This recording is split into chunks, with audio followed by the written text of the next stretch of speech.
Hey, I'm Sean P. with the Briar Hill Group at Remax Camosun, and this is the September market report for the Victoria Real Estate Board. In these videos, I read through the narrative that's provided to us by the Real Estate Board, and I read between the lines a little bit to help you understand what it means to you as a consumer. I hope that this brings you value. So if you like these videos and you want to see more stuff like this, please like this video and subscribe to our channel so you don't miss anything that we have coming up. I really appreciate you taking the time to watch this, and with that, let's get into the report. Okay, so this is the September report, and essentially what we're looking at is the numbers for August 2024. So I'm going to jump right into it. A total of 545 properties sold in August. Now that's a 0.2% increase over 544 sold in August 2023. Okay, so last year we sold 544. This year we sold 545. That is so close to exactly on the nail. It's funny. And it's a 16.5% decrease from July 2024. So we sold more homes last month than we did this month. Now, is that a cause for concern? Not at all. We almost always see the summer months being a taper in terms of activity. And this really just comes down to consumer patterns. People are chilling out. Like they're a lot more excited to go jump in a lake in August than cart around with their realtor looking at properties. So unanimously, especially in Canada, because our summers are so short, our markets tend to recede in July and especially in August as people try to pack in their last little bit of fun in the sun before it starts to get cold and wet. Sales of condos were up 10.4% from August last year with 181 units sold. Single family homes decreased by 7.7% from August 2023 with 252 homes sold. So those two numbers are surprising. We had, over the past few months, condos performing relatively poorly. So is this a sign that things are turning around? Well, maybe, but also maybe not. It could just be a little bit of variability. We're not in a huge marketplace. When we look at our actual transactional volume, like condos are a few hundred transactions and single family homes are the same for the entire Victoria Real Estate Board's trading area.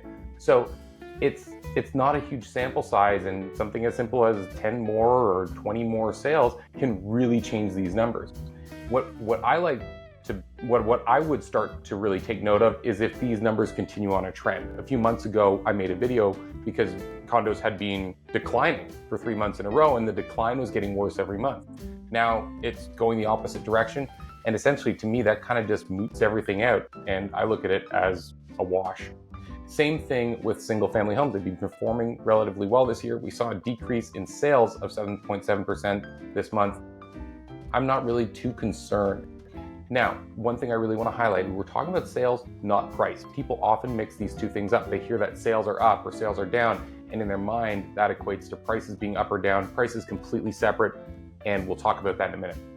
Okay, so let's see what our board chair says. Lori Lidstone says the final month of summer is generally a rather relaxed one in terms of real estate sales and listings. Many folks pause their home shopping activities or pause their sales listing to make the most of the summer activities and vacations. It's no surprise that sales this year were so close to the sales from 2023 and that listings declined slightly over the number we saw in July. There you go. Okay. There were 3,191 active listings for sale on the board at the end of August 2024, a decrease of 4.7% compared with the previous month of July. Okay, so we had less properties on the market than we did a month ago, and again, that makes sense because people tend to kind of wait until after the long weekend in Labor Day before putting their home on the market. They know there's not that much activity, and they're also just kind of excited to chill out. And then we also see that it's a 28.2% increase from the number of listings for sale at the end of August 2023. So we're up by almost 30% on listings. But here's the thing, the past number of months, we've almost every month been seeing around a 50% increase. So I've been saying for the last few market reports that we're in a nicely balanced market. And with that, we were finally looking at a marketplace that has more inventory than we have for a long, long time. We were at 50%, now we're at 28%. I think the real tell is going to be what happens throughout September and October. If we see that number stick around 30%, great. If it goes back up to 50, cool. I would be concerned if we started seeing more than a 50% increase, because that's going to be indicative that we have a lot of stuff sitting on the market that's not necessarily selling. But right now, we've been pretty consistently seeing the 50% growth in the number of active listings for months, and the inventory's turning. So it's a healthy marketplace. There's just more selection for buyers, really. Okay. It's likely our market will trend a bit busier in the upcoming fall months. Now, this is totally typical, and that's from Chair Lidstone.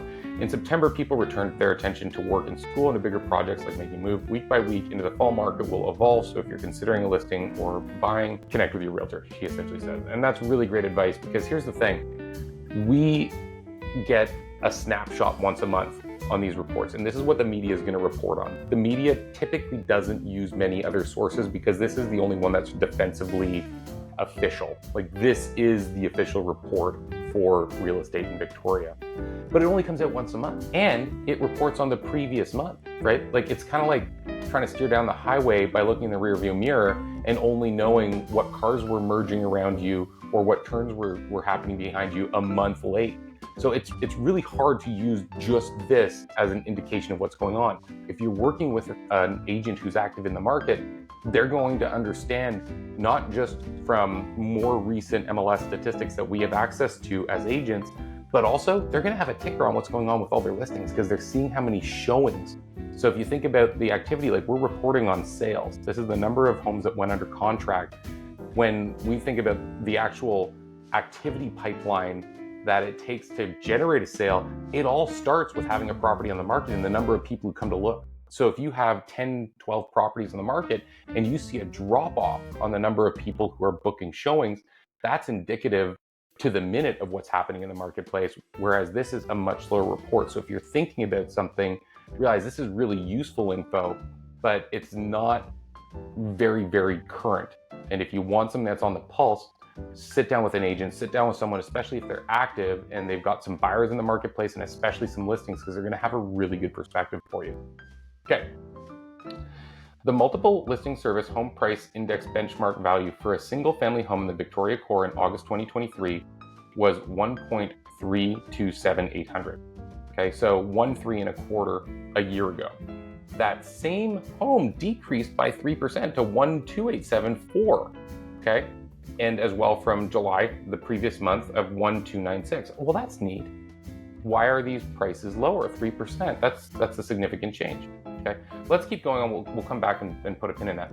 The MLS benchmark value of a condo in the Victoria Core in August 2023 was 575.9, and the benchmark value for the same condo in August 2024 decreased by 2.9% to 559,200. Okay, so right around 3% drop in price for Victoria Core freeholds and condos. Now, I thought this was interesting, and 3% is right on the cusp of where my ears would perk up.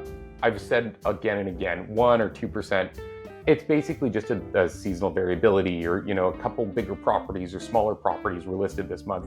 It's not indicative of a trend unless it happens month after month after month.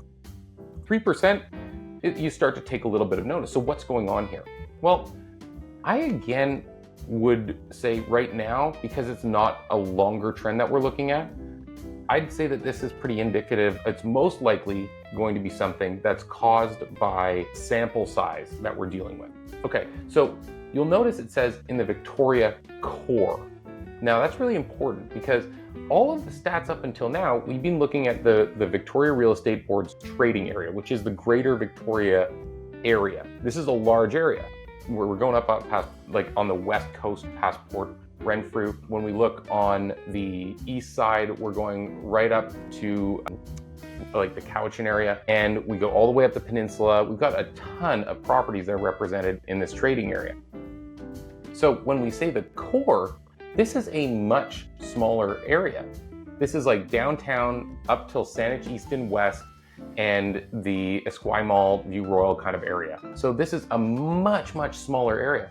So just to give you perspective, when we look at the total number of sales, 545 sales, okay? And we said that single family homes were 252 and condos were 181, okay? So 252, 181, that's a decent sample size. It would take a decent number of homes selling above or below their average value to actually affect that. But when I looked at the core, just to give you perspective, I went to the core and I pulled all of the pendings, that's properties that were put under contract from August 1st till like the end of August, whatever, the 31st. When I pulled that and I put detached single family homes, I got 82 instead of 252. So it's a much smaller sample size. 80 is not a huge sample size. By the way, I did the same thing for condominiums and I got 79. So for both of these, we're seeing a 3% dip, but at the same time, that's based on only 80 transactions. That's not a huge amount of transactions to base a huge assumption on. So what do I read into this? Nothing right now. I would say if I was pricing a home today, I'd price it just like I would the day before this report came out. Okay, so if this continues, yeah, we start to take notice. But will it? Well, personally, I don't think so. We just got our third interest rate reduction, which is really positive news. The last two haven't had a significant impact in like the day-to-day of our marketplace. I'm curious to see what this one's going to be because it's timed perfectly with the kickoff to the fall market, which is usually where we see an uptick in activity. So an uptick in buyer interest and slightly less inventory than we've seen, right? We're 30% up instead of 50% up as we've been pretty consistently trending this year. So those two things combined with the seasonality of the fall market, we could be looking at a moment where we actually start to see some things start to churn. I'm not holding my breath for prices to go up quickly. I think that we've probably got a little bit of a road ahead of us because everyone's feeling the pinch with inflation right now. Things are crazy expensive and everyone is really trying to be guarded in the way that they spend their money, and that affects house prices. There's also a lot of people who are coming up on renewal, people who bought on a 2-year term or a 3-year term or even a 5-year term when interest rates were really low. A lot of them are starting to come up for renewal, and that affects people. There are people who won't be able to afford staying in their homes any longer, and we could see those come into the market. So I'm watching really carefully to see how much inventory we're carrying over the next few months. And I'm also going to want to see what happens with pricing and just the total number of sales. If we start to see sales and price trending upwards even slightly, that's a really, really good sign. I'm not expecting anything to turn really quickly, but even a little bit of an upward trend would show us that the market's in the process of starting to recover. And it's also entirely possible that the market will just sit flat. And that's not a bad thing either, because truthfully, we're in a market that's easy to transact right now. So while it might be really exciting to see sale prices go up, especially if you're a homeowner who's selling and you're not also going to be purchasing, the majority of people are moving up or downsizing in our marketplace. They're not just taking their money out of our market. So this is a really great market to be in. Is there a chance that the market will decline? There always is, but realistically, with everything that we've got going on right now, I don't think that's going to happen. I think we're at the very worst going to continue to sit flat, which is essentially what we've done this year so far. And we've got a couple things all pointing to the fact that we could start to see an uptick in activity, but I don't think it's going to be something really, really significant. I really hope that this is helpful. If you have questions that are specific to your situation, I'd love to chat, and you can use the link in the description to grab some time with me and we can go over what you're working on. If this is helpful, please again, subscribe and like this video. It really helps us to make sure that this content gets out in front of the people who it's useful to. And it'll also mean that you don't miss anything that we put together for you in the future. As always, I appreciate the time you took to watch this, and I'll catch you now in the next one. Thanks for watching.